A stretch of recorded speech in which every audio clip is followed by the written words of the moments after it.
ay narinig po natin ang mga statements given to us by our resource persons, Mr. Taguba, Mr. Guban, and Mr. Asierto. Atin din pong nasilip ang affidavit ni Mr. Las Cañas na ngayon ay witness na sa International Criminal Court. Kaya naman po, siya ay naka-embargo at hindi humarap dito sa atin sa Quadcom. Each of these individuals all carried with them intimate knowledge of the inner workings of the drug trade in the Philippines. At ano po ang similarity nila? Lahat po sila ay nagsalita at nagsiwalat ng ibang version ng war on drugs at nagdawit ng mga pangalan. At dahil dito, lahat sila ay nagdusa and they earned the ire of then former President Rodrigo Roa Duterte. In the Philippines, nagsimula ang drug menace sa pag-usbong ng mga laboratory, gawaan ng droga o ang mga tinatawag na clandestine laboratories. Eventually po, narinig natin na ito ay napalitan ng business model ng pag-angkat or importation ng droga sa bansa. Malakas ang business of drug importation sa Pilipinas.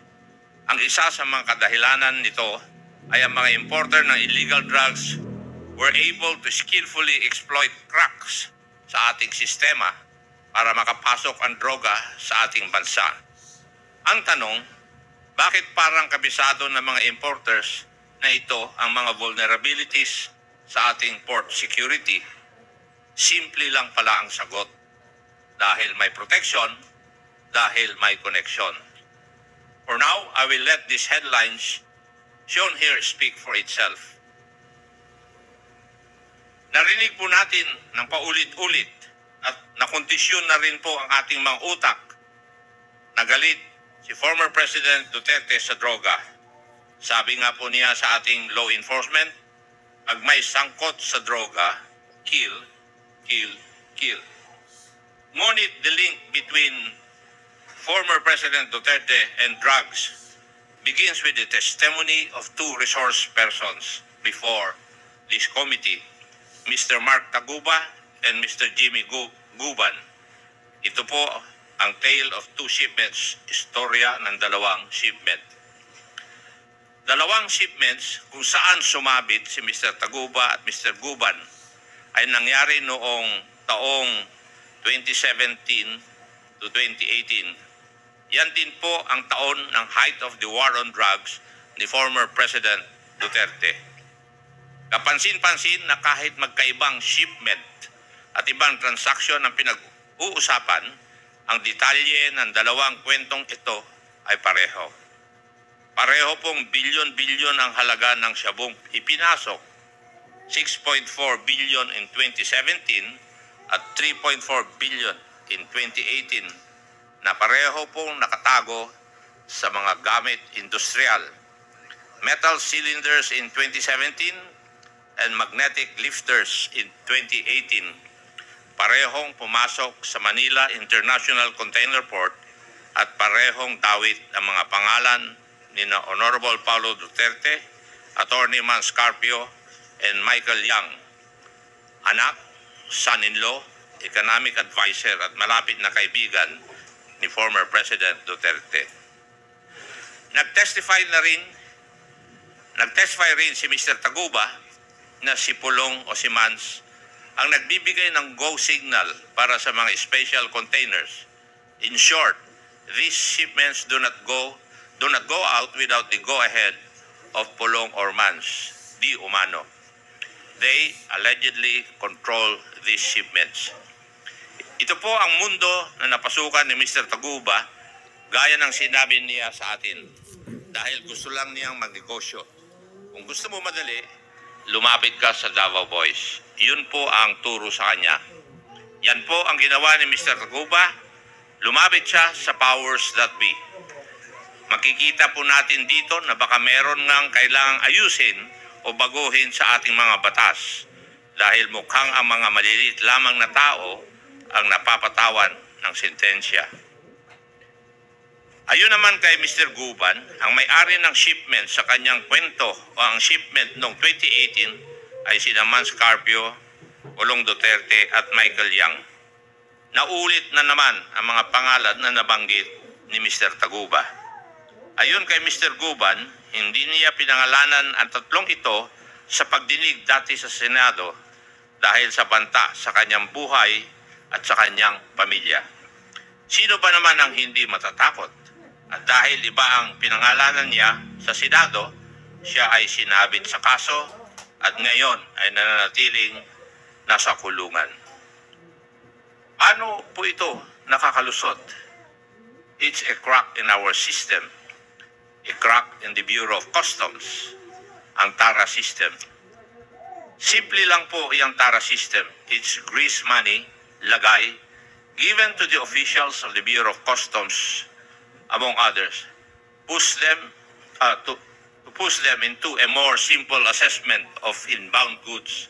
Halimbawa, aabutan ng 1 million pesos para hindi na ma-x-ray or buksan ng container na papasok. According to the tale of two shipments na nabuo sa testimonya ni na Mr. Taguba and Mr. Guban, ito po ang estilo ng mga illegal drug importers. Magbabayad ng pera sa mga opisyal ng BOC para mabilis na makalusot ang kanilang mga shipments. Oo nga naman, di ba? Paano madidetect ang isang shipment of suspected dangerous drugs kung simple assessment lang, walang x-ray or kahit anong form of physical examination? Ang mga nasangkot na pangalan sa ating tale of two shipments ay dapat palang matagal nang iniimbestigahan. These were all laid bare some time ago by Eduardo Asierto, an intelligence officer, a person in hiding for 6 years now just because of his intelligence report. Nagkamali siyang pangalanan si Michael Yang. Oo, pinapapatay siya ni former President Duterte dahil sa kanyang report at dahil ginawa niya ang kanyang trabaho. At sino naman itong si Colonel Eduardo Asierto? Si Colonel Eduardo Asierto ay isang narcotics operative na nag-verify at nag-imbestiga ng mga illegal schemes na nangyayari po sa Bureau of Customs. More than the reports covering the Bureau of Customs, Colonel Eduardo Asierto prepared thorough reports which he shared with the Quad Committee on the involvement of Michael Yang, Johnson Chua, and Alan Lim in the illegal drug trade in the Philippines. Ayan po ang diagram ni Colonel Asierto kung saan makikita na si Michael Yang kasama ang kanyang mga business partners, Mr. Alan Lim and Mr. Johnson Ko, ay tatlo sa critical na bahagi ng operasyon ng droga sa ating bansa. Ayon sa diagram, si Mr. Alan Lim ang local source. Si Mr. Yang ang taga-ayos ng importation side at si Mr. Ko ang distributor. Ipinapakita rin ng slide na ito kung gaano kakomplikado at organisado ang network. Ito po ay end-to-end, kompleto from supply to distribution na may kasamang na ring money laundering operations. Itong mga personalidad na ito ay pamilyar sa atin. Ilang beses na rin lumitaw ang pangalan nila sa Quadcom. Si Alan Lim ay kilalang asawa ni Rose Nono Lim. Si Michael Yang, economic advisor of former President Duterte. And itong si Johnson Ko naman is the person known to have financed and established the infamous Dumoy Laboratory. The incident concerning the Dumoy Laboratory is where Michael Yang, as it would appear, started to build his bones in the drug trade. Matatandaan natin na ang kwento sa Dumoy Laboratory ay nagsimula mula sa dalawang container vans na dumating sa Davao, which Michael Yang and a certain Panther received. Thereafter, pumunta sila sa isang warehouse na nire-rent ni Alan C. At this time, Michael Yang's involvement in dangerous drugs was just very small. His only task was to transport precursor materials necessary to create shabu. Ang role niya po niya noong circa 2004 ay ang i-transport ang precursors mula sa port to the laboratory. Ito ang napag-usapan natin sa Dumoy raid. 6 na Chinese nationals ang namatay. Base sa raid, na-discover nila na si Alan C. at si Johnson Chua ay ang mga may-ari ng warehouses at laboratories na ni-raid. Mula po sa investigasyon natin dito sa Quadcom, nalaman po natin na hindi ma-account kung ano po ang nangyari sa mahigit 10 pang naaresto ng mga Chinese sa raid na yon. Mahalaga po itong Dumoy raid na ito dahil ayon mismo kay former President Duterte in a recent interview, inubos daw niya ang mga sangkot dito. Later on in 2005, affiliates of Alan C.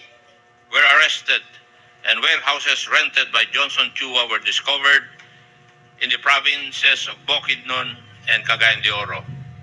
It seems that Johnson Chua did not learn his lesson from the tragic Dumoy incident because after 9 years or in 2013, may mga lumabas muli na report tungkol sa illegal activity ni Mr. Johnson Chua. And it was at this time when the close relationship of Michael Yang to then Mayor Rodrigo Duterte became public knowledge.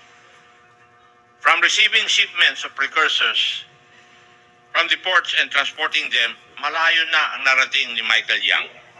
He eventually managed to develop contacts in the Bureau of Customs and evolved into a facilitator of shipments of shabu. As mentioned, maagang nakita ni Colonel Asierto ang operation ng Michael Yang and Alan Lim. In fact, nireport niya ang mga findings na ito sa ilang matataas na opisyal ng gobyerno, including the then PNP chief and even to Malacanang. Ang malungkot po dito, walang nangyari sa mga reports na ito, nabaon sa limot hanggang naungkat muli dito sa Quad Committee.